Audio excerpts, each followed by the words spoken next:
continuer sur la spécificité du territoire. Donc, on va parler de la collaboration c'est synergie de compétences.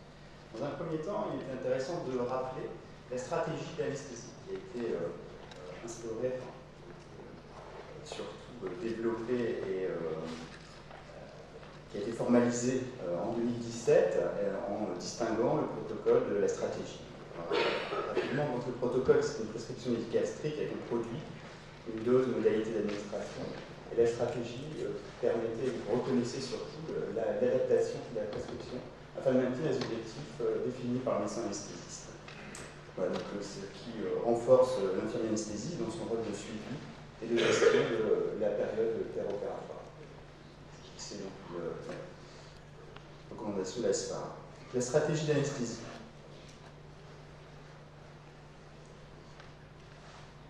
Bien sûr, on rappelle l'importance de la consultation de l'anesthésie et de la visite pré-anesthésique par le médecin anesthésiste, notamment pour définir lors de la consultation anesthésique la stratégie. L'expertise de l'infirmier anesthésiste, on peut parler de l'expertise de l'infirmier anesthésiste dans le secteur interventionnel, puisqu'il est nécessaire d'acquérir justement une bonne connaissance des gestes et également s'intéresser au type de gestes qui sont réalisés pour permettre de travailler justement en équipe complète. Également, donc, l'infirmier anesthésiste doit faire preuve d'anticipation, savoir où sont les ressources en cas de nécessité, car comme l'a expliqué comme l'a expliqué le Dr Huog, il s'agit aussi d'environnements bien spécifiques où les ressources ne sont pas toujours forcément aussi présentes que dans un bloc opératoire et bien défini. Il faut toujours un peu s'adapter et c'est parfois un peu délicat. Donc ça nécessite également une bonne connaissance des gestes et des risques réalisés durant l'intervention, de l'anticipation et surtout l'échange autour de la prise en charge du patient qui est très importante et qui est à valoriser et qui s'effectue en équipe pluriprofessionnelle avec notamment l'équipe d'endoscopie. Donc cette relation interprofessionnelle elle est liée aussi au nombre de gestes réalisés, la multiplication des situations, et c'est une relation qui se développe, qui se construit dans le temps. L'interdépendance, elle, peut se définir comme le cadre de la relation, donc il n'y a pas d'addition des compétences, il y a vraiment une complémentarité. La stratégie, la synergie des compétences, c'est agir de façon efficace dans la réalisation d'un objectif commun en mobilisant des compétences internes propres à l'individu. L'expérience, les connaissances, l'habileté, la maîtrise des émotions. Et ça favorise le développement d'une relation de confiance essentielle à la bonne sécurité du patient. Donc, là, on peut le définir comme le contenu de la relation au bénéfice de la prise en charge du patient. Ça fait également intervenir des critères plus subjectifs qui ont été également évoqués par le Dr Huog, donc l'humeur, la sympathie. Et surtout, il faut rappeler que c'est un équilibre fragile, assez précaire, puisque cette relation repose essentiellement et peut être déstabilisée par justement des conflits au sein de l'équipe, le stress, la dépression, des irritants aussi, des perturbateurs du bon fonctionnement, et des pressions organisationnelles. On va aborder aussi un point clé qui est la spécificité de la salle de réveil, en CSPI.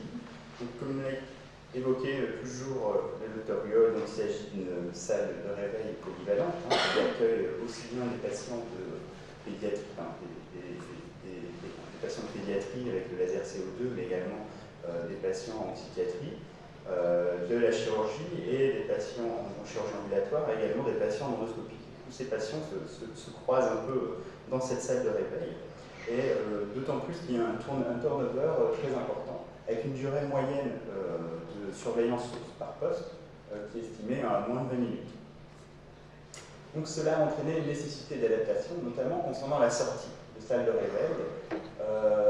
Donc actuellement, nous sommes en réflexion sur la possibilité de mettre en place un article 51 HPST, Hôpital Santé Territoire, qui permettrait justement de faire valider la sortie de salle de réveil par l'infirmier anesthésiste. Ce type de protocole existe déjà dans d'autres régions, notamment c'est pas sur Bordeaux. C'est pas sur Bordeaux? C'est dans le sud, mais pardonnez-moi, je n'ai plus la région. Donc comment la construction de ce protocole, voilà un peu comment se structurer l'autorisation de sortie de la salle de réveil par l'infirmier anesthésiste. Donc il répond à un besoin, le protocole de coopération répond à un besoin, c'est vraiment un dispositif spécifique, hein, donc qui permet la formalisation d'une pratique existante, puisqu'actuellement c'est le mode de fonctionnement que nous avons, puisque nous avons dû nous adapter justement à l'activité et à cette activité qui est grandissante. Et donc ça permet d'améliorer l'efficience justement du médecin anesthésiste réanimateur et également de responsabilité des infirmiers anesthésistes quant à la sortie du patient. Ça améliore aussi la fluidité du parcours patient et ça favorise le taux de remplissage des lits. Les critères, donc il faut évidemment poser des jalons pour aller dans ce type de protocole, donc l'absence d'événements intercurrents susceptibles de modifier l'état du patient en sortie de salle de réveil interventionnelle. Il est bien évident que s'il y a eu des complications péropératoires, il faut absolument que le médecin anesthésiste puisse voir le patient avant la sortie. Ensuite, l'absence de complications également durant le séjour en salle de réveil. Et enfin, le score d'Aldred en sortie à 9. Voilà.